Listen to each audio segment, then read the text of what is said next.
Thomas Piketty. 15. O capital no século XXI. 14. 1. Repensar o imposto progressivo sobre a renda.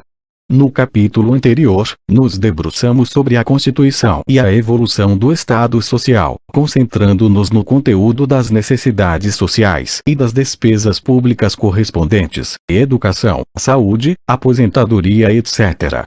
Tomamos como dados em nossa análise um nível global de arrecadação e sua evolução. Agora estudaremos com mais rigor, neste capítulo e no próximo, a estrutura dos impostos, taxas e arrecadações que permitiram essa transformação e tentaremos extrair lições para o futuro. Veremos que a inovação mais importante do século XX em matéria fiscal foi a criação e o desenvolvimento do imposto progressivo sobre a renda. Essa instituição desempenhou um papel central na redução da desigualdade ao longo do século passado, mas hoje está gravemente ameaçada pelas forças da concorrência fiscal entre os países. E também sem dúvida corre risco porque foi implementada em regime de urgência, deixando pouco espaço para uma reflexão cuidadosa sobre seus fundamentos.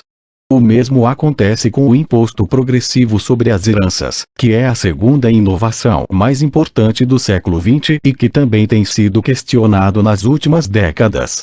Antes de chegar lá, porém, é necessário situar esses dois instrumentos no contexto mais geral da progressividade fiscal e de seu papel na redistribuição moderna. 2. A redistribuição moderna. A questão da progressividade fiscal. O imposto não é uma questão apenas técnica, mas eminentemente política e filosófica, e sem dúvida a mais importante de todas. Sem impostos, a sociedade não pode ter um destino comum e a ação coletiva é impossível. Sempre foi assim. No cerne de cada transformação política importante, encontramos uma revolução fiscal. O antigo regime desapareceu quando as assembleias revolucionárias votaram pela abolição dos privilégios fiscais da nobreza e do clero, instituindo um regime fiscal universal e moderno.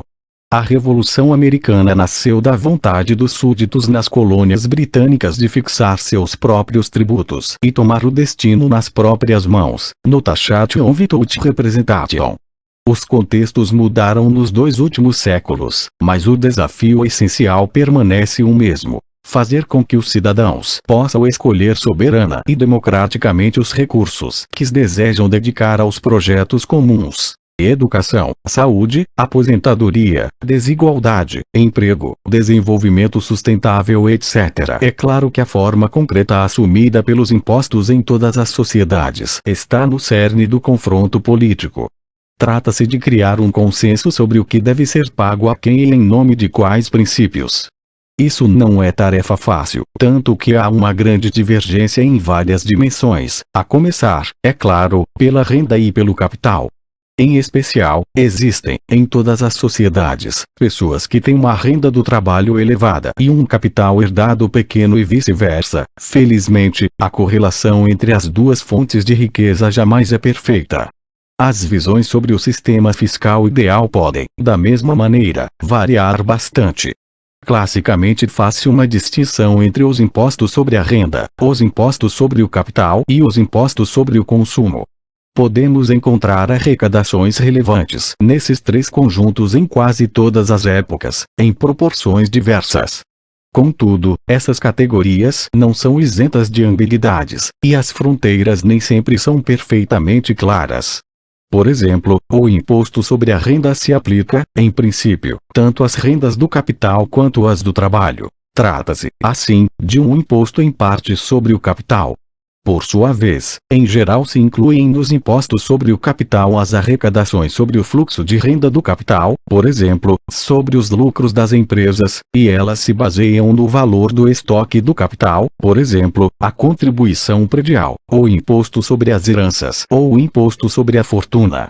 Os impostos sobre o consumo compreendem, hoje em dia, a taxação sobre o valor agregado e as diversas taxas sobre a importação, as bebidas, os combustíveis, o tabaco, ou um bem ou serviço em particular.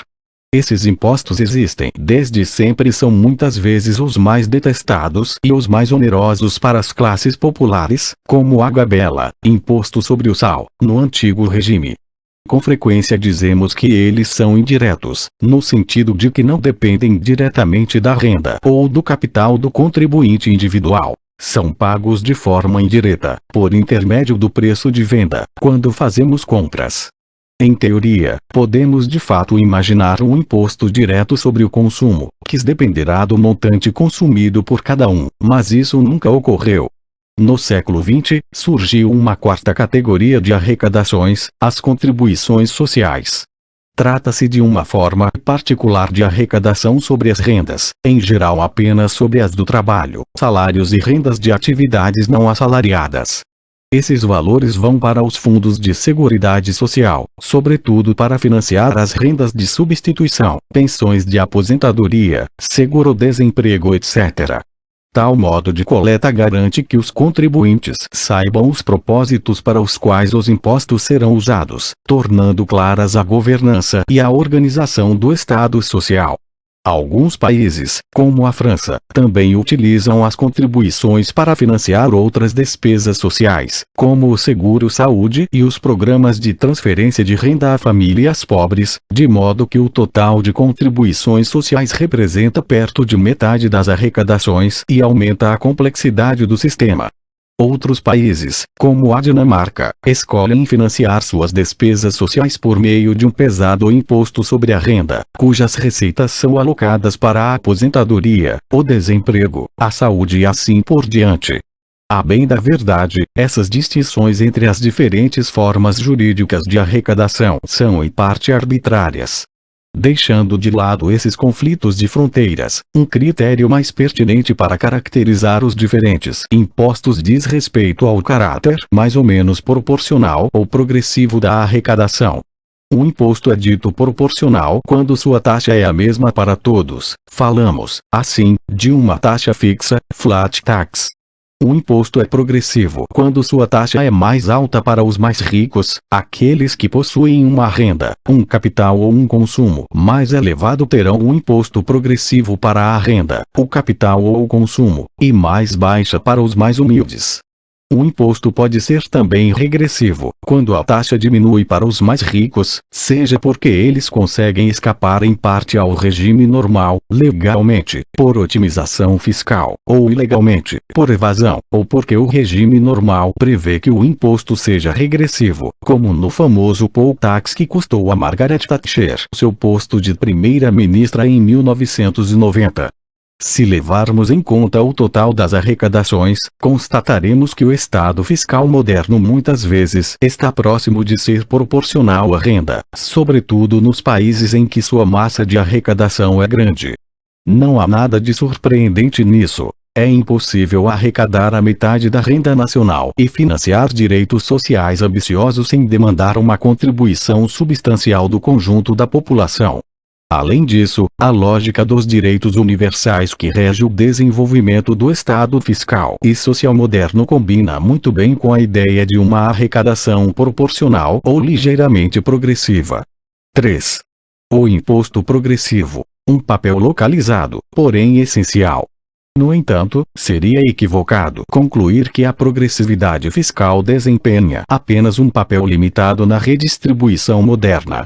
Antes de tudo, mesmo se a arrecadação mundial for próxima da proporcionalidade para a maioria da população, o fato de a taxa se elevar bastante, ou, ao contrário, diminuir nitidamente, para as rendas ou os patrimônios mais elevados pode ter um impacto dinâmico considerável para a estrutura agregada da desigualdade.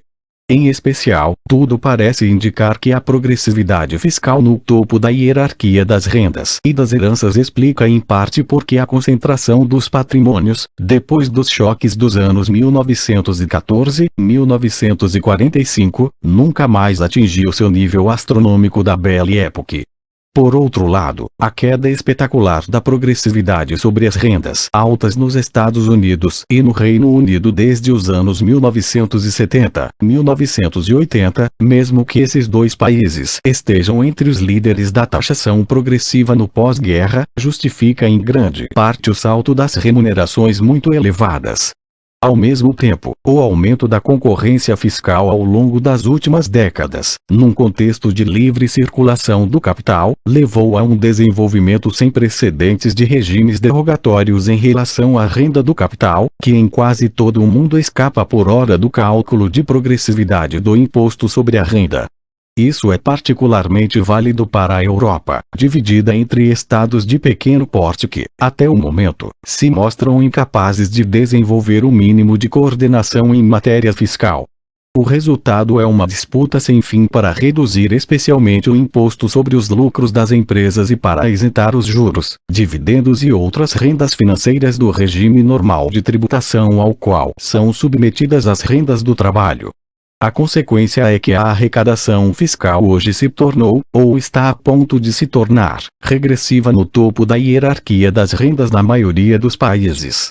Por exemplo, uma estimativa detalhada feita para a França em 2010, que levou em conta a totalidade das arrecadações obrigatórias e atribuiu-as individualmente em função das rendas e dos patrimônios de cada pessoa, chegou ao seguinte resultado. A taxa global de tributação, 47% da renda nacional em média, nessa estimativa, é de cerca de 45% para os 50% das pessoas que dispõem das menores rendas, sobe para 50% entre os 40% seguintes, antes de cair entre os 5% das rendas mais elevadas e sobretudo para o 1% mais ricos, indo para apenas 35% entre os 0,1% mais abastado.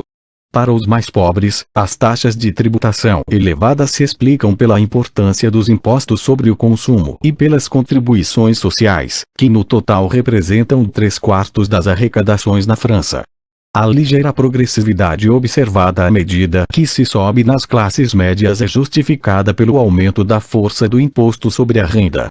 Por outro lado, a nítida regressividade constatada nos centésimos superiores é explicada pela importância das rendas do capital e pelo fato de que elas escapam dos cálculos de progressividade, o que não compensa totalmente os impostos sobre o estoque do capital, que são de longe os mais progressivos. Tudo leva a pensar que essa curva em sino será encontrada também em outros países europeus, e provavelmente nos Estados Unidos, e é, na realidade, ainda mais acentuada do que essa estimativa imperfeita indica.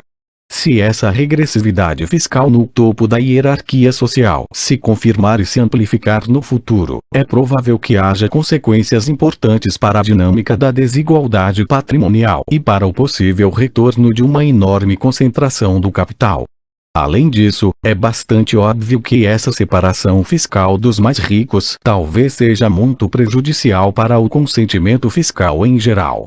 O relativo consenso em torno do estado fiscal e social, já frágil pelo baixo crescimento, encontra-se enfraquecido, sobretudo nas classes médias, que naturalmente têm dificuldade em aceitar pagar mais do que as classes mais elevadas. Essa evolução favorece o aumento do individualismo e do egoísmo, uma vez que o sistema em seu conjunto é injusto, porque continuar a pagar pelos outros. Por isso é vital para o Estado social moderno que o sistema fiscal que o mantém conserve um mínimo de progressividade ou, pelo menos, não se torne nitidamente regressivo no topo. Devemos acrescentar, ainda, que essa forma de representar a progressividade do sistema fiscal, sob o ponto de vista da hierarquia da renda, não considera os recursos recebidos por herança, que, como já vimos, são cada vez mais relevantes. Ora, a herança é, na prática, muito menos taxada do que as rendas. Como constatamos na terceira parte, capítulo 11, isso contribui para reforçar o dilema de Rastignac. Se classificássemos os indivíduos pelo centésimo de recursos totais recebidos ao longo de uma vida, renda do trabalho e heranças capitalizadas, uma forma mais satisfatória para representar a questão da progressividade, então a curva em sino seria ainda mais regressiva no topo da hierarquia do que quando se consideram apenas as rendas. Enfim, é necessário sublinhar que a globalização comercial, por impor uma pressão particularmente forte sobre os trabalhadores menos qualificados dos países ricos, poderia em princípio justificar um crescimento da progressividade fiscal, e não uma diminuição, o que complica ainda mais o contexto geral. Sem dúvida, a partir do momento em que almejamos conservar uma taxa global de arrecadação obrigatória da ordem de metade da renda nacional, é inevitável que cada indivíduo seja submetido a contribuições de proporções significativas. Porém, mais do que ter uma leve progressividade global da arrecadação, se isentamos o topo, podemos muito bem imaginar uma progressividade mais acentuada. Isso não resolveria todos os problemas, mas seria suficiente para melhorar sensivelmente a situação dos menos qualificados. E, se o aumento dessa progressividade fiscal não ocorresse, não seria surpresa que aqueles menos beneficiados pelo livre comércio, ou que às vezes sofrem perdas nítidas, começassem a questionar o sistema. O imposto progressivo é uma instituição indispensável para fazer com que cada pessoa se beneficie da globalização, e sua ausência cada vez mais evidente pode levar a globalização econômica a perder apoio. Voltaremos a esse assunto no próximo capítulo. Por essas diferentes razões, o imposto progressivo é um elemento essencial para o Estado social. Ele desempenha um papel fundamental em seu desenvolvimento e na transformação da estrutura da desigualdade no século XX, constituindo uma instituição central para garantir sua viabilidade no século XXI. Contudo, hoje essa instituição está gravemente ameaçada, tanto do ponto de vista intelectual. As diferentes funções da progressividade nunca foram plenamente debatidas, quanto do político. A concorrência fiscal permitia que categorias inteiras de renda se eximissem das regras do regime normal. 4. O imposto progressivo no século XX. O efêmero produto do caos. Voltemos no tempo e tentemos compreender melhor como chegamos aqui. Em primeiro lugar, é importante perceber que o imposto progressivo no século XX é produto tanto das guerras quanto da democracia. O imposto progressivo foi adotado em meio ao caos e ao improviso, o que explica ao menos em parte porque não se pensou o suficiente quanto às suas diferentes missões e porque ele é questionado hoje. O imposto progressivo sobre a renda foi instituído em vários países antes do início da Primeira Guerra Mundial. Com exceção da França, onde a votação da Lei de 15 de julho de 1914, que criou o Imposto Geral sobre a Renda, foi uma resposta direta aos imperativos financeiros do conflito que se anunciava, a lei estava enterrada pelo Senado havia anos e somente a iminência da declaração da guerra mudou essa situação. A criação se fez, em geral, sem grandes emoções, no curso normal das instituições parlamentares, como em 1909 no Reino Unido e em 1913 nos Estados Unidos. Nos países do norte da Europa, em vários estados alemães e no Japão, a criação do imposto progressivo sobre a renda foi ainda mais precoce. 1870 na Dinamarca, 1887 no Japão, 1891 na Prússia e 1903 na Suécia. Por volta de 1910, ainda que o imposto sobre a renda não abarcasse todos os países desenvolvidos, um consenso internacional estava prestes a se constituir em torno do princípio da progressividade e de sua aplicação na renda global, ou seja, no topo das rendas do trabalho, provenientes de salário ou não, e das rendas do capital de toda natureza, aluguéis, juros, dividendos, lucros e às vezes ganhos de capital. Tal sistema pode parecer para muitos uma maneira ao mesmo tempo justa e eficaz de distribuir os impostos. A renda global mede a capacidade contributiva de cada um, e a progressividade oferece um limite às desigualdades produzidas pelo capitalismo industrial, mas respeitando a propriedade privada e as forças da concorrência. Vários relatórios e livros publicados nessa época contribuíram para propagar a ideia e convencer uma parte das elites políticas e dos economistas liberais, mesmo que muitos ainda permanecessem hostis ao próprio princípio da progressividade, sobretudo na França. Será o imposto progressivo sobre a renda, portanto, o filho natural da democracia e do sufrágio universal. Bem, as coisas são mais complicadas do que isso.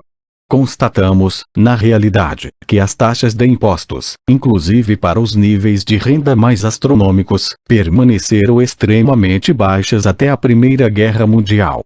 Isso em todos os países, sem exceção. A magnitude do choque político desencadeado pela guerra aparece com clareza no gráfico 14.1, no qual representamos a evolução da taxa superior, ou seja, a taxa aplicada sobre as rendas mais elevadas, nos Estados Unidos, no Reino Unido, na Alemanha e na França de 1900 a 2013. Veremos que a taxa superior ficou estagnada em níveis insignificantes até 1914 e depois subiu como uma flecha com o início do conflito. Essas evoluções são representativas das trajetórias observadas nos países ricos. A taxa marginal superior de imposto sobre a renda, aplicável às rendas mais elevadas, nos Estados Unidos, passou de 70% em 1980 para 28% em 1988. Na França, à época da criação do imposto sobre a renda em 1914, a taxa mais elevada era de 2% e atingia apenas uma ínfima minoria de contribuintes. Somente depois da guerra, num contexto político e financeiro radicalmente transformado, a taxa superior foi levada a um nível moderno. 50% em 1920, 60% em 1924 e até mesmo 72% em 1925. É especialmente espantoso constatar que a lei decisiva de 25 de junho de 1920, que elevava a taxa superior para 50% e que de fato pode ser vista como um segundo nascimento do imposto sobre a renda, foi adotada pela Chambre Bleurisson, uma das câmaras mais à direita de toda a história da República Francesa, pois a maioria de seus membros pertencia à coalizão de centro-direita Bloc Nacional, constituída em essência por grupos parlamentares que antes da Primeira Guerra Mundial eram veementemente contra a criação de um imposto sobre a renda com uma taxa superior a 2%. Essa reviravolta completa dos deputados situados à direita no espectro político se explica, obviamente, pela situação financeira desastrosa herdada da guerra. Durante o conflito, o Estado acumulou dívidas consideráveis, e, à parte os discursos de sempre com o tema "a Alemanha pagará", todo mundo se dava conta de que era indispensável encontrar novos recursos fiscais. A miséria e o recurso às gráficas da Casa da Moeda alçando a inflação a níveis inéditos, de modo que os trabalhadores assalariados nunca mais recuperaram o poder de compra de 1914, bem como as várias ondas de greve, em maio-junho de 1919, depois novamente na primavera de 1920, que ameaçavam o país de paralisia, dão a impressão de que o posicionamento político pouco importava. Era necessário encontrar novas fontes de recursos fiscais, e é difícil acreditar que os detentores de altas rendas seriam poupados. Foi nesse contexto político caótico e explosivo, marcado também pela Revolução Bolchevique de 1917, que o imposto progressivo nasceu em sua forma moderna. O caso da Alemanha é particularmente interessante, pois o imposto progressivo sobre a renda existia havia mais de 20 anos, quando a guerra eclodiu. Contudo, a taxa de tributação nunca foi elevada de maneira significativa durante os períodos de paz. Na Prússia, a taxa superior manteve-se totalmente estável em 3% de 1891 a 1914, em seguida passou para 4% de 1915 a 1918, antes de saltar para 40% em 1919, 1920, num contexto político radicalmente diferente. Nos Estados Unidos, que eram o país mais preparado nos âmbitos intelectual e político para um regime fiscal acentuadamente progressivo e que tomou a frente do movimento no período entre guerras, também foi necessário esperar até 1918, 1919 para que a taxa superior fosse alçada de repente a 67% e depois a 77%. No Reino Unido, a taxa aplicada às rendas mais elevadas era fixada em 8% em 1909, o que era um pouco alto para a época, mas também foi preciso esperar o fim da guerra para que ela ultrapassasse 40%. É impossível dizer o que aconteceria sem o choque de 1914-1918. Sem dúvida, um movimento havia sido iniciado, mas parece óbvio que essa marcha em direção à progressividade seria no mínimo mais lenta, e talvez jamais tivesse atingido tais níveis. As taxas praticadas antes de 1914, sempre inferiores a 10%, e geralmente a 5%, inclusive para as rendas mais elevadas, não eram, na realidade, muito diferentes das aplicadas ao longo dos séculos XVIII e XIX. É necessário lembrar que, se o imposto progressivo sobre a renda global foi uma criação do fim do século XIX e do início do século XX, existiam formas muito mais antigas de tributação sobre a renda, em geral com regras diferentes de acordo com a renda, e mais frequentemente com taxas proporcionais ou quase proporcionais, por exemplo, com uma taxa fixa a partir de determinado abatimento. Na maior parte dos casos, as taxas são da ordem de 5, 10%, no máximo. É o caso, por exemplo, do sistema de tributação cedular, ou seja, com taxas separadas para cada categoria ou cédula de renda, renda fundiária, juros, lucros, salários etc., implementado no Reino Unido em 1842 e que era o imposto de renda britânico até a criação, em 1909, do Supertax, imposto progressivo sobre a renda global. Na França, sob o antigo regime, também havia diferentes formas de impostos diretos sobre as rendas, como a taille, o dixième e o vingtième, em geral com taxas de 5% ou 10%, como seus nomes indicam, e aplicados a fontes de renda mais ou menos incompletas e às vezes com muitas exceções. O projeto de uma dízime real, proposto em 1707 por Vauban, que visava impor sobre a totalidade das rendas do reino, inclusive as rendas fundiárias aristocráticas e eclesiásticas, uma taxa de 10%, nunca foi completamente implementado, o que não impediu que o sistema fiscal passasse por alguns aperfeiçoamentos ao longo do século XVIII. Por rejeição aos procedimentos inquisitivos associados à monarquia e também para evitar que a burguesia industrial emergente tivesse de pagar impostos muito altos, os legisladores revolucionários escolheram, em seguida, instituir um regime fiscal indexado, no sentido de que o imposto deveria ser calculado a partir de índices que mediam a capacidade contributiva, e não a partir da renda em si, que nunca era declarada. Por exemplo, a tributação de portas e janelas é calculada em função do número de portas e janelas da residência principal do contribuinte, indicador do conforto material, que tem o grande mérito para o contribuinte de permitir ao fisco determinar o imposto devido sem entrar na casa e muito menos nos livros de contabilidade. O imposto mais importante do novo sistema criado em 1792, o imposto territorial, era calculado em função do valor de locação de todas as propriedades fundiárias em posse do contribuinte. O total do imposto era fixado a partir de estimativas sobre o valor médio dos aluguéis, que eram revisados durante as grandes pesquisas decenais organizadas pela administração fiscal para recensear as propriedades da França, de modo que o contribuinte não declarava renda de fato auferida a cada ano. Como a inflação era baixa, isso fazia pouca diferença. Na prática, esse imposto territorial era parecido com o imposto proporcional sobre a renda fundiária e não era muito diferente do imposto cedular britânico. A taxa efetiva variava de acordo com os períodos e os departamentos, sem nunca ultrapassar 10%. Para completar o sistema, a Terceira República nascente decidiu criar em 1872 um imposto sobre a renda dos valores mobiliários. Tratava-se de um imposto proporcional que se aplicava aos juros, dividendos e outras rendas financeiras, em rápida proliferação na França à época e quase isentos de tributação, enquanto no sistema britânico eles eram taxados pelo sistema cedular. Contudo, as taxas ainda eram fixadas num nível muito modesto, 3% de 1872 a 1890, depois 4% de 1890 a 1914, ao menos em comparação às observadas a partir do início dos anos 1920. Até o primeiro conflito mundial, em todos os países desenvolvidos uma taxa de tributação considerada razoável não deveria ultrapassar o valor de 10%, qualquer que fosse o nível da renda em questão. 5. A questão do imposto progressivo na Terceira República.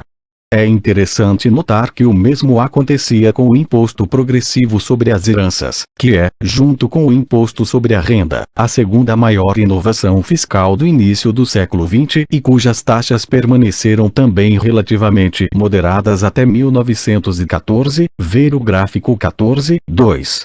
O caso da França durante a Terceira República é emblemático. Um país que supostamente mantinha uma verdadeira paixão pela ideia de igualdade, onde o sufrágio universal masculino foi reinstituído em 1871 e que, no entanto, se recusou com obstinação, durante quase meio século, a abraçar o princípio de progressividade fiscal.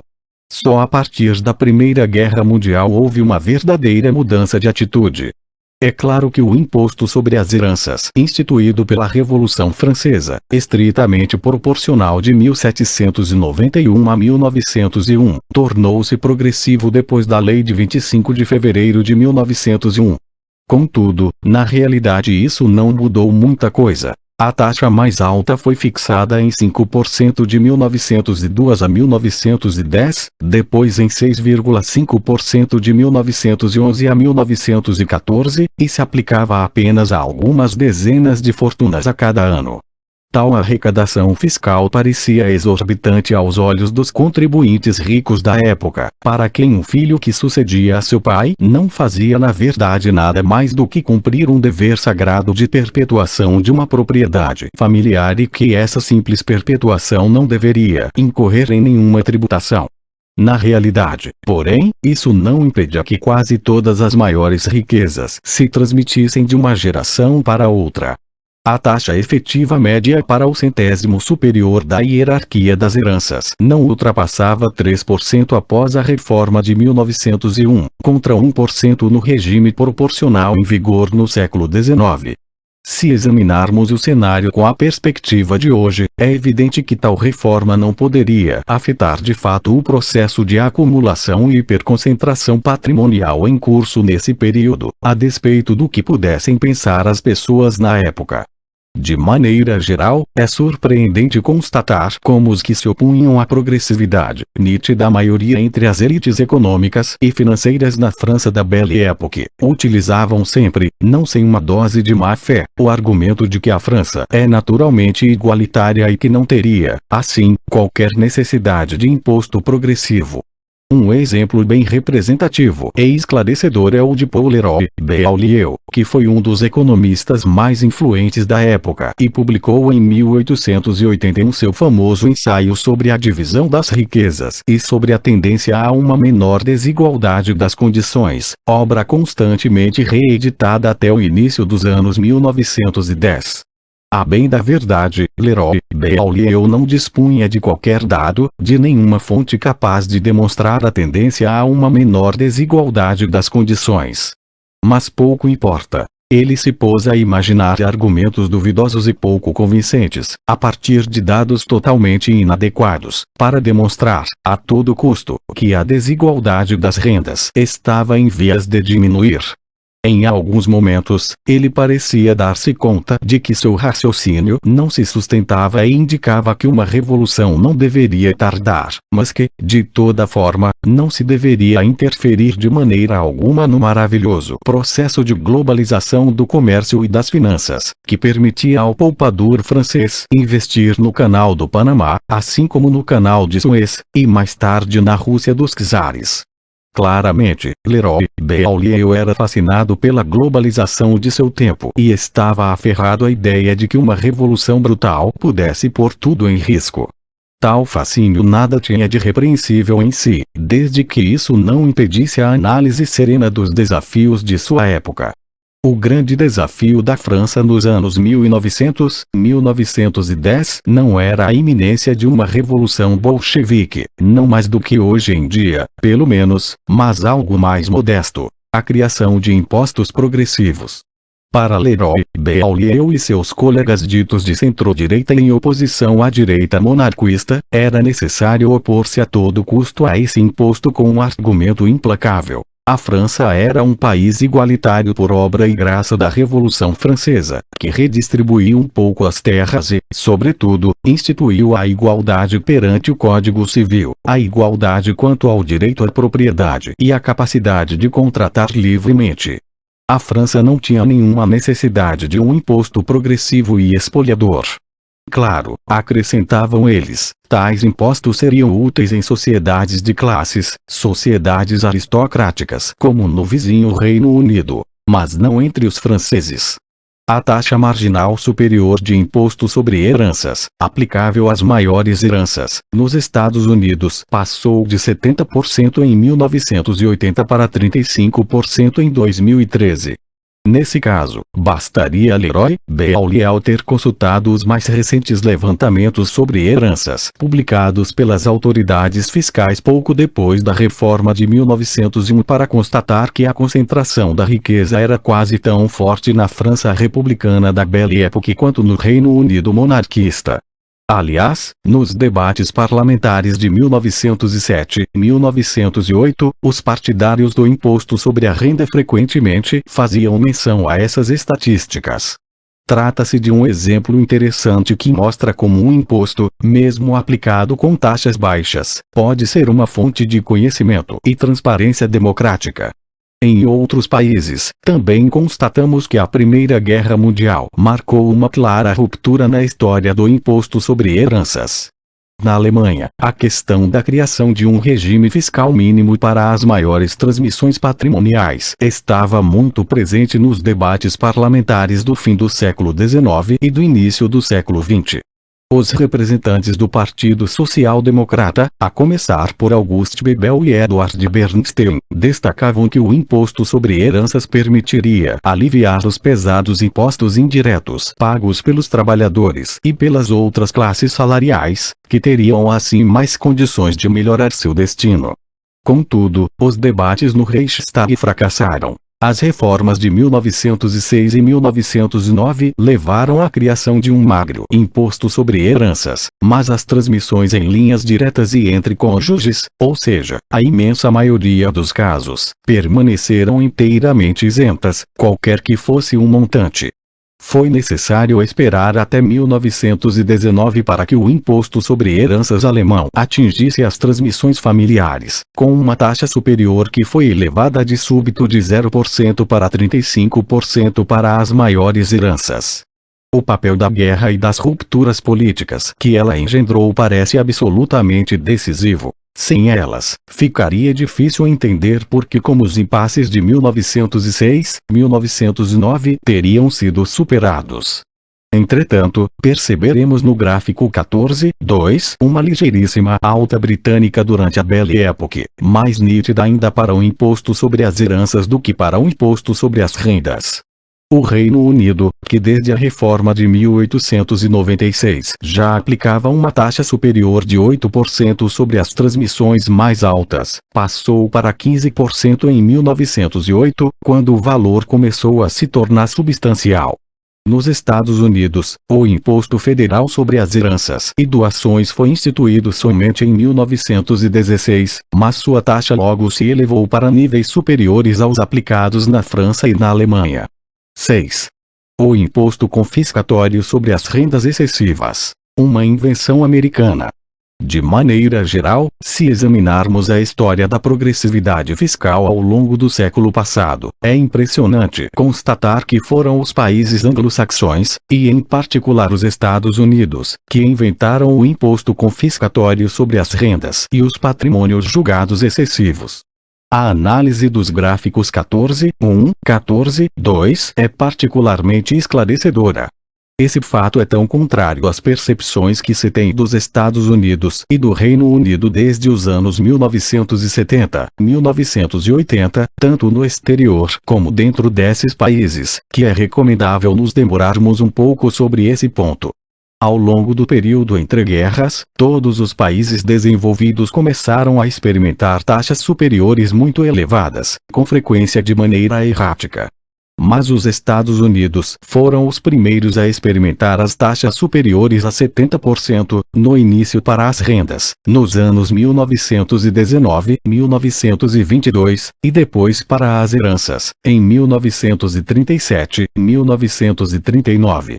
Quando taxamos uma fatia de rendas ou heranças a um valor da ordem de 70, 80%, fica bem evidente que o objetivo principal não é elevar as receitas fiscais, e, na realidade, essas fatias nunca geram muita coisa.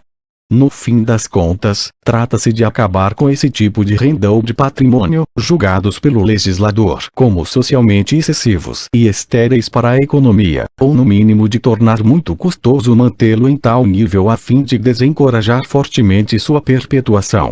Ao mesmo tempo, não se trata de uma interdição absoluta ou de uma expropriação. O imposto progressivo constitui sempre um método mais ou menos liberal para se reduzir as desigualdades, pois respeita a livre concorrência e a propriedade privada, enquanto modifica os incentivos privados, às vezes radicalmente, mas sempre de modo previsível e contínuo, segundo regras fixadas com antecedência e debatidas de maneira democrática, no contexto de um Estado de Direito. O imposto progressivo exprime de certa forma um compromisso ideal entre justiça social e liberdade individual. Então, não é por acaso que os países anglo-saxões, que em certa medida se mostraram mais apegados à ideia das liberdades individuais ao longo da história, também tenham caminhado com mais firmeza na direção de uma progressividade fiscal ao longo do século XX. Do mesmo modo, é necessário ressaltar que os países da Europa continental, e em particular a França e a Alemanha, exploraram outras vias no pós-guerra, como a propriedade pública das empresas e a fixação direta dos salários de seus diretores, medidas que também podem ser concebidas dentro do respeito ao direito e que de certa maneira os dispensaram de ir tão longe na via fiscal. Para essa explicação geral, é preciso acrescentar fatores mais específicos. No fim do século XIX e no início do século XX, durante o período denominado de Gilles d'Age, vários especialistas nos Estados Unidos se inquietavam com o fato de que seu país se tornava cada vez mais desigual e mais distante do ideal pioneiro de suas origens. Já mencionamos na terceira parte, capítulo 10, o livro em que Wilford King abordou, em 1915, a questão da distribuição da riqueza nos Estados Unidos e suas próprias inquietudes sobre o tema de uma possível reaproximação com as sociedades europeias, percebidas naquele momento como super desiguais. Em 1919, o presidente da American Economic Association, Irving Fisher, foi ainda mais longe. Ele escolheu dedicar seu discurso presidencial à questão da desigualdade americana e explicou sem rodeios a seus colegas que a concentração crescente da riqueza era o principal problema econômico dos Estados Unidos. Fisher ficara alarmado com as estimativas realizadas por King. O fato de que 2% da população possuíam mais de 50% da riqueza e de que 2/3 da população não possuíam quase nada parecia-lhe uma distribuição não democrática da riqueza, Democratic Distribution of Wealth, ameaçando até mesmo os fundamentos da sociedade americana. Mais do que restringir arbitrariamente a participação nos lucros ou o rendimento do capital, soluções que Fisher mencionou para poder rejeitá-las melhor, o método mais apropriado parecia ser, segundo ele, impor pesados tributos às maiores heranças. Ele menciona uma taxação igual a 2/3 da herança, ou até sua totalidade, se ela perdura por 3 gerações. É impressionante ver como Fisher se preocupava muito mais com a desigualdade do que Leroy Beaulieu, ainda que vivesse numa sociedade muito mais igualitária. O medo de se parecer com a velha Europa explica, em parte, a progressividade fiscal americana. É necessário também considerar a extrema violência da crise dos anos 1930 nos Estados Unidos, que logo levou a acusações contra as elites econômicas e financeiras.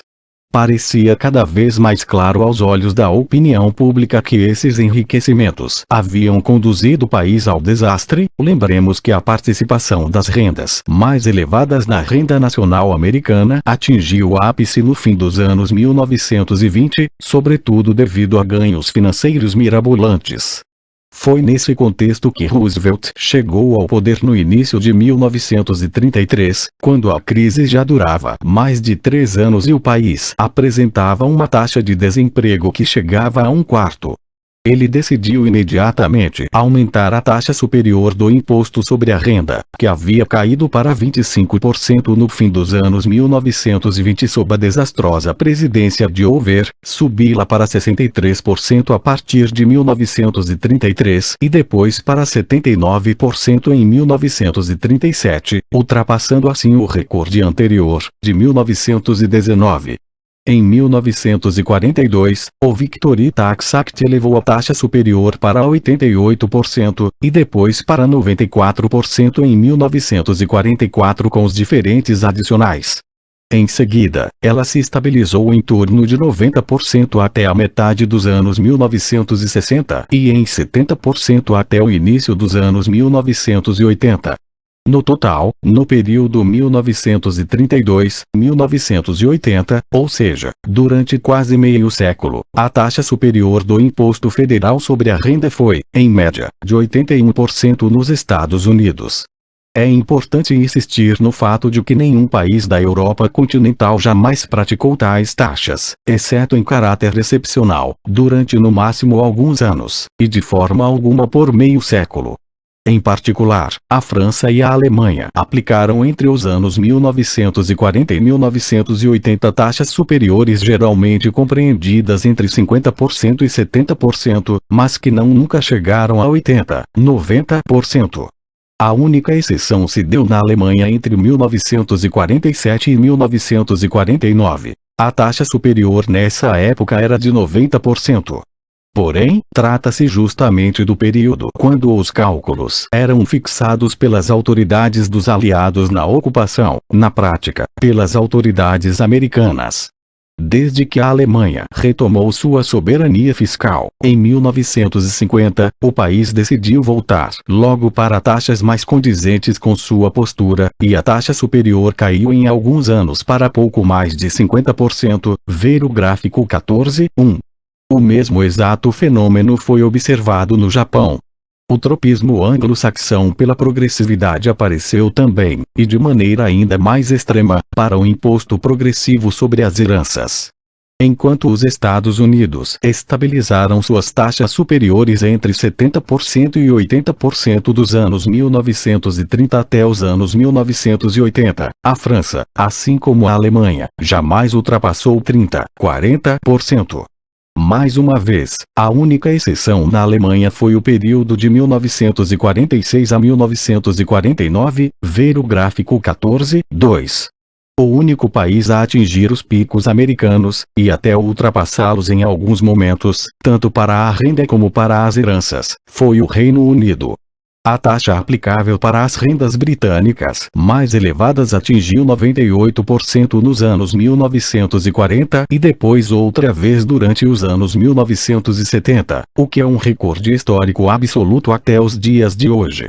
É necessário também perceber uma distinção frequentemente aplicada ao longo desse período nos dois países quanto à diferença entre a renda aferida e a earned income, ou seja, a renda do trabalho, salários ou renda de atividades não assalariadas, e a renda não aferida unearned income, isto é, a renda oriunda do capital, aluguéis, juros, dividendos etc. A taxa superior indicada no gráfico 14.1 para os Estados Unidos e o Reino Unido diz respeito à renda não aferida. Às vezes acontecia de a taxa superior aplicável à renda aferida ser ligeiramente inferior, sobretudo nos anos 1970. Essa distinção é interessante pois exprime em linguagem fiscal o grau de suspeita em relação às altas rendas. Todas as rendas muito elevadas são suspeitas, mas aquelas que não são aferidas atraem ainda mais desconfiança. O contraste com o contexto atual, em que são as rendas do capital que se beneficiam de um regime mais favorável em vários países, especialmente nos europeus, é surpreendente. É preciso notar que o limiar de aplicação dessas taxas superiores, variáveis com o tempo, é sempre muito elevado. Expressos em termos de renda média nos anos 2000, 2010, ele se situa mais frequentemente entre 500 mil e 1 milhão de euros. No contexto da hierarquia atual, essas taxas se referem a menos de 1% da população, em geral entre 0,1% e 0,5% da população. A opção de taxar mais as rendas não aferidas é também coerente com a utilização simultânea de um imposto sobre rendas acentuadamente progressivo. Visto a partir de uma perspectiva mais longa, o caso do Reino Unido é muito interessante, pois era o país com a maior concentração de riqueza no século XIX e na Belle Époque. Os choques sofridos pelos maiores patrimônios por conta das guerras do século XX, destruições e expropriações, foram menos fortes lá do que no continente. Mesmo assim, o país optou por fazer um choque fiscal mais pacífico, mas ainda considerável, com uma taxa superior, atingindo ou ultrapassando os 70-80% durante o período 1940-1980. O Reino Unido é sem dúvida o país onde houve mais reflexão em torno da tributação da herança e das doações ao longo do século XX, especialmente nos períodos entre guerras.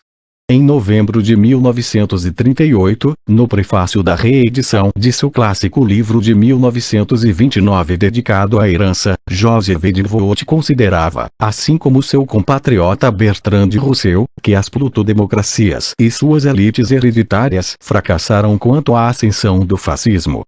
Sua convicção era de que as democracias políticas que não democratizam o sistema econômico são intrinsecamente instáveis.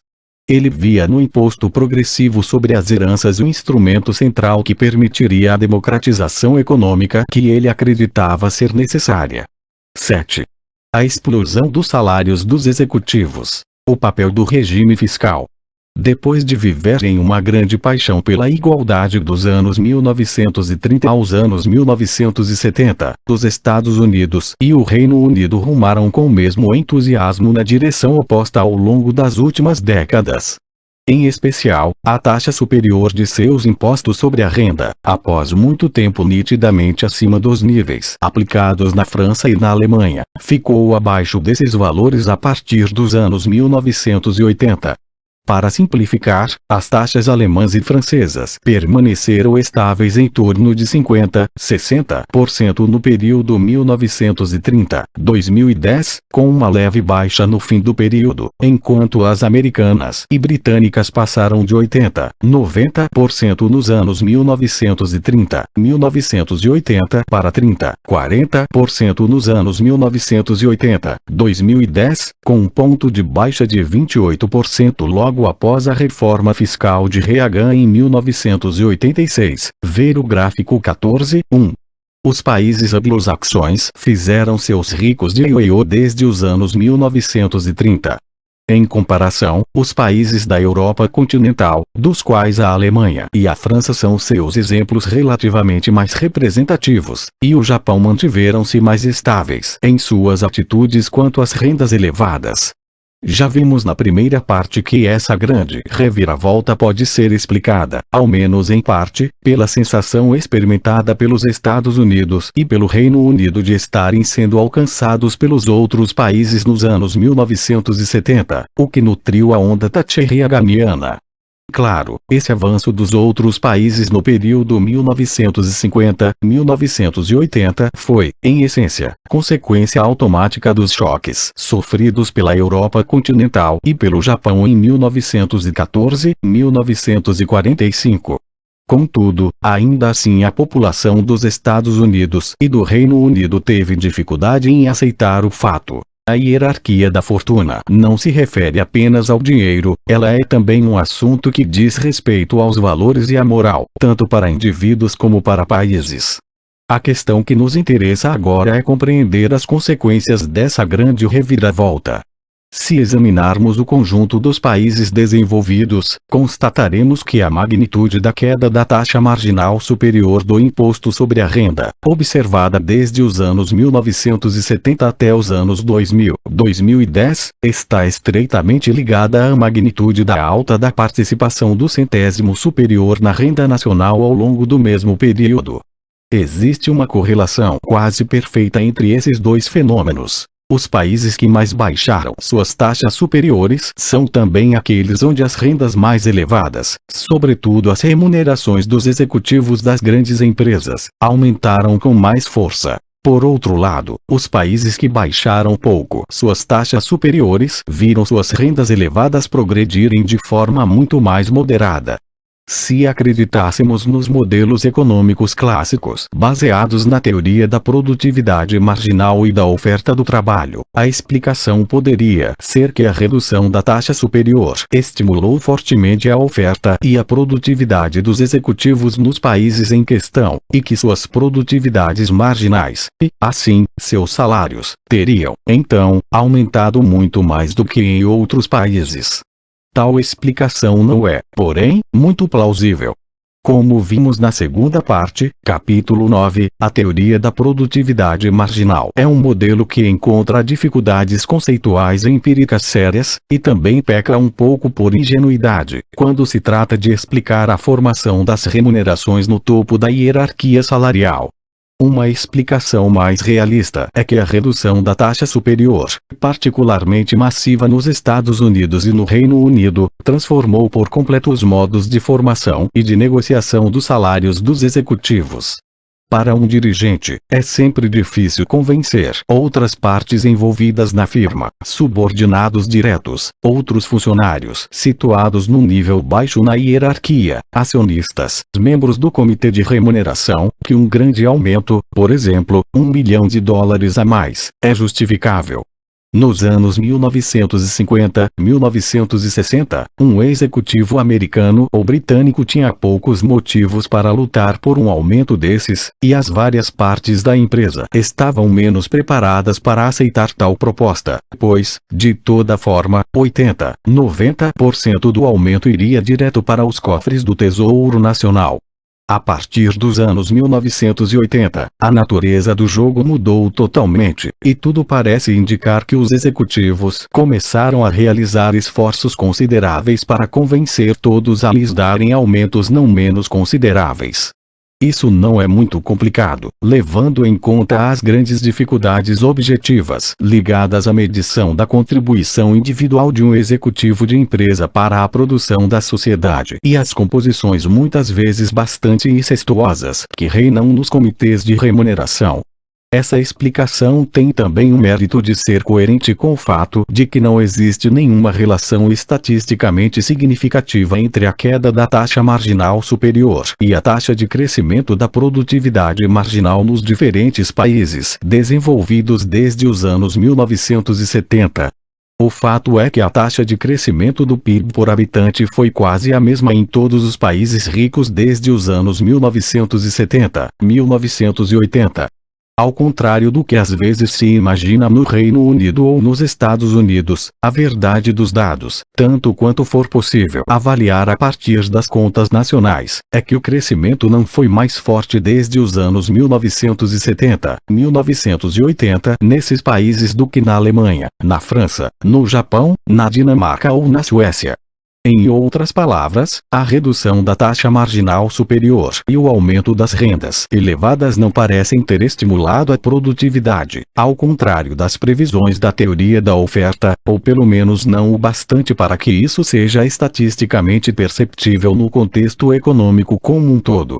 A considerável confusão que às vezes existe em torno dessas questões provém do fato de que muitas vezes efetuamos comparações entre apenas alguns anos, o que permite concluir qualquer coisa, ou então esquecemos de corrigir o crescimento da população, o que explica a maior parte da diferença estrutural de crescimento total entre os Estados Unidos e a Europa.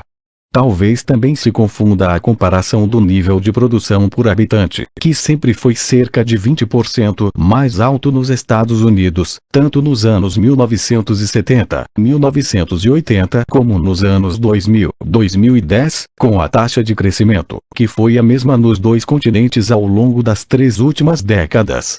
Entretanto, a fonte principal de confusão muito provavelmente é o já mencionado fenômenos de recuperação dos atrasos de uns países em relação a outros. É incontestável que o declínio britânico e americano cessou nos anos 1970, 1980, pois as taxas de crescimento nos Estados Unidos e no Reino Unido deixaram de ser inferiores às taxas alemãs, francesas, nórdicas e japonesas. Mas é também incontestável que a razão para essa convergência é muito simples. A Europa e o Japão alcançaram os Estados Unidos e o Reino Unido. Claramente, isso pouco teve a ver com a Revolução Conservadora Americano-Britânica dos anos 1980, pelo menos à primeira vista. 8. Identidades nacionais e desempenho econômico. Sem dúvida, essas questões têm uma carga emocional muito forte para as identidades nacionais e os orgulhos dos povos, de modo que é quase impossível examiná-las com serenidade. Maggie salvou o Reino Unido. Bill Gates existiria sem Ronald Reagan? O capitalismo do reino devorará o pequeno modelo social francês? Perante angústias existenciais tão profundas, a razão se encontra muitas vezes sem munição, ainda mais porque é objetivamente muito difícil obter conclusões precisas e certeiras a partir de comparações de taxas de crescimento que revelam diferenças de apenas alguns décimos percentuais. Ao se tratar de Bill Gates e Ronald Reagan, personagens cultuados, Bill inventou o computador ou somente o mouse. Ronald destruiu a União Soviética sozinho ou com a ajuda do Papa. Talvez seja bom lembrar que a economia americana era muito mais inovadora nos anos 1950, 1970 do que no período 1990-2010, ao menos se nos basearmos na taxa de crescimento de sua produtividade, que era quase 2 vezes mais elevada ao longo do primeiro período. Como se trata de uma economia que se situa na fronteira mundial, essa diferença deveria estar ligada a seu ritmo de inovação. Um novo argumento foi lançado há pouco tempo. É possível que a economia americana tenha se tornado mais inovadora, mas que isso não se veja na sua produtividade porque, na verdade, ela inova para o conjunto do mundo rico, que sobrevive graças às invenções dos Estados Unidos. Parece mesmo assim bastante surpreendente que os americanos, que até pouco tempo atrás eram relativamente pouco conhecidos por seu altruísmo internacional, os europeus reclamam com frequência de suas emissões de carbono, e os países pobres, de sua avareza, não guardem um pouco dessa produtividade para si. Em princípio é isso que as patentes devem fazer. Mas podemos ver que esse tipo de debate não está perto de terminar. Mesmo assim, para tentar fazer algum progresso, buscamos, com Emmanuel Saez Stefani e Stampcheva, ir além das comparações entre os países e explorar uma nova base de dados sobre as remunerações dos executivos das empresas cotadas no conjunto dos países desenvolvidos. Os resultados obtidos sugerem que o salto dessas remunerações se explica muito bem pelo modelo de negociação. A redução da taxa marginal levou os executivos a negociarem de maneira mais agressiva para obter uma remuneração mais elevada, e não por um hipotético aumento da produtividade dos executivos em questão. Descobrimos de imediato que a elasticidade da remuneração dos executivos é ainda mais forte em relação a lucros fortuitos, ou seja, variações de lucros que não podem ser causadas por ações do executivo, como aquelas ligadas ao desempenho médio do setor considerado, do que a lucros não fortuitos, ou seja, as variações não explicadas por essas variáveis setoriais, resultado que já descrevemos na terceira parte, capítulo 9, e que traz sérios problemas para a ideia de que a remuneração dos executivos se deve a seu bom desempenho. Além disso, constatamos que a elasticidade em relação aos lucros fortuitos, de maneira geral, a capacidade de os executivos obterem aumentos sem uma justificação clara em termos de desempenho econômico, progrediu sobretudo nos países onde a taxa marginal foi muito reduzida. Por fim, chegamos à conclusão de que são essas variações da taxa marginal que permitem explicar os grandes aumentos da remuneração dos executivos em certos países e não em outros. Em particular, as variações no tamanho das empresas ou a importância do setor financeiro não permitem absolutamente explicar os fatos observados. Da mesma forma, parece pouco realista a ideia de que a ausência de concorrência explicaria o salto das remunerações e que bastaria ter mercados mais competitivos e melhores procedimentos de governança e de controle para terminar esse processo. Nossos resultados sugerem que somente taxas de tributação dissuasivas, como as que foram aplicadas nos Estados Unidos e no Reino Unido até os anos 1970, permitiriam desfazer essa marcha e dar um fim ao salto das altas remunerações. Tratando-se de uma questão tão complexa e também abrangente, em termos econômicos, políticos, sociais e culturais, evidentemente é impossível ter certeza. Aí reside a beleza das ciências sociais. É provável, por exemplo, que as normas sociais relacionadas à remuneração dos executivos também tenham influência direta sobre os níveis de remuneração observados nos diferentes países, a despeito dos efeitos das taxas de tributação. No entanto, todos os elementos disponíveis sugerem que esse modelo explicativo permite compreender melhor os fatos observados. 9. Repensar a questão da taxa marginal superior. Esses resultados têm consequências importantes para a questão da taxa marginal superior e para o grau desejável de progressividade fiscal. Eles indicam, na realidade, que a utilização de taxas confiscatórias no topo da hierarquia das rendas é não somente possível, mas ainda a única maneira de conter os grandes aumentos de salários observados no topo das grandes empresas. Segundo nossas estimativas, o nível ótimo da taxa superior nos países desenvolvidos seria superior a 80%. A precisão dessa estimativa não deve iludir. Não há qualquer fórmula matemática ou estimativa econométrica que permita saber exatamente qual taxa deve ser aplicada e a partir de que nível de renda ela deve ser atingida. Apenas a deliberação coletiva e a experimentação democrática podem desempenhar esse papel. Porém, é certo que essas estimativas são pensadas para os níveis de renda extremamente elevados, como os observados para o 1% e o 0,5% da renda mais alta. Tudo leva a crer que uma taxa da ordem de 80% aplicada sobre as rendas maiores do que 500 mil ou $1 milhão não só não reduziria o crescimento americano, como permitiria distribuí-lo melhor e limitaria sensivelmente comportamentos econômicos inúteis, até mesmo nocivos. É evidente que fica mais difícil aplicar tal política numa pequena nação europeia com pouca ou nenhuma cooperação dos vizinhos no plano fiscal do que num país do tamanho dos Estados Unidos. Voltaremos no próximo capítulo a essas questões de coordenação internacional. Por ora, notemos apenas que os Estados Unidos têm o tamanho necessário para aplicar com eficácia a esse tipo de política fiscal. A ideia de que os executivos americanos fugiriam de imediato para o Canadá ou para o México e não haveria mais pessoas competentes e motivadas para dirigir as empresas nos Estados Unidos não só é contraditória com a experiência histórica e com todos os dados das empresas de que dispomos, ela vai contra o bom senso. Uma taxa de 80% aplicada a rendas acima de 500 mil ou $1 milhão não geraria muito dinheiro para o governo, pois ela logo cumpriria seu objetivo: limitar drasticamente remunerações desse tipo, sem, porém, reduzir a produtividade da economia americana no seu conjunto, de modo que as remunerações menores aumentariam.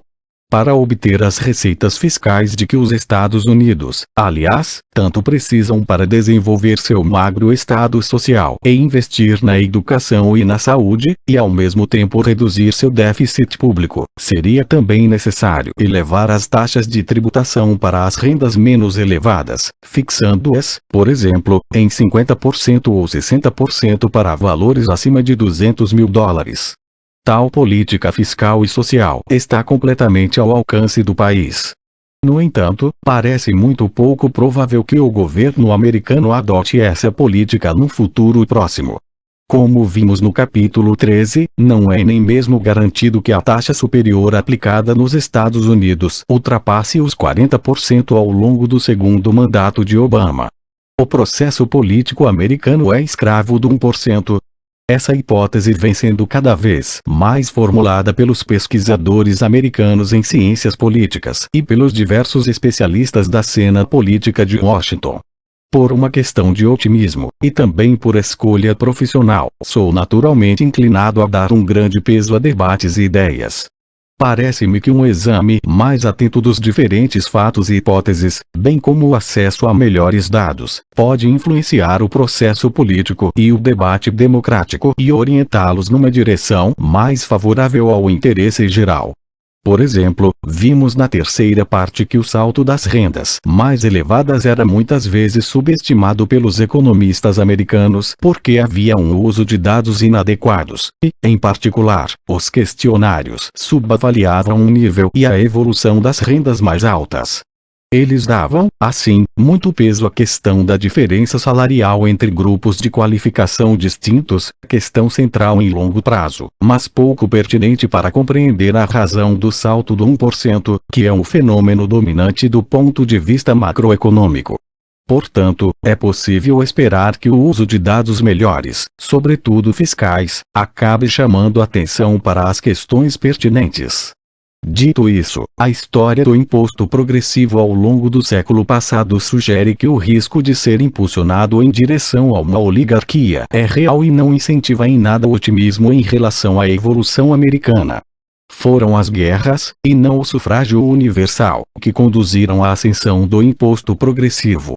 A experiência da França na Belle Époque demonstra, de forma cabal, o grau de má-fé atingido pelas elites econômicas e financeiras para defender seus interesses, assim como às vezes o dos economistas, que ocupam hoje um lugar invejável na hierarquia americana das rendas e que têm uma desagradável tendência a defender com frequência seus interesses privados, ocultando-os por trás de uma improvável defesa do interesse geral. Mesmo que os dados sobre esse assunto sejam raros e incompletos, parece também que a classe política americana, em todas as alas, é mais rica do que as europeias e totalmente distante da média da população, o que poderia explicar por que ela tende a confundir interesse privado e interesse geral. Sem um choque radical, é um tanto provável que o equilíbrio atual permaneça por muito tempo. O ideal da sociedade dos pioneiros parece estar definitivamente distante, e o novo mundo talvez esteja prestes a se tornar a nova velha Europa do planeta.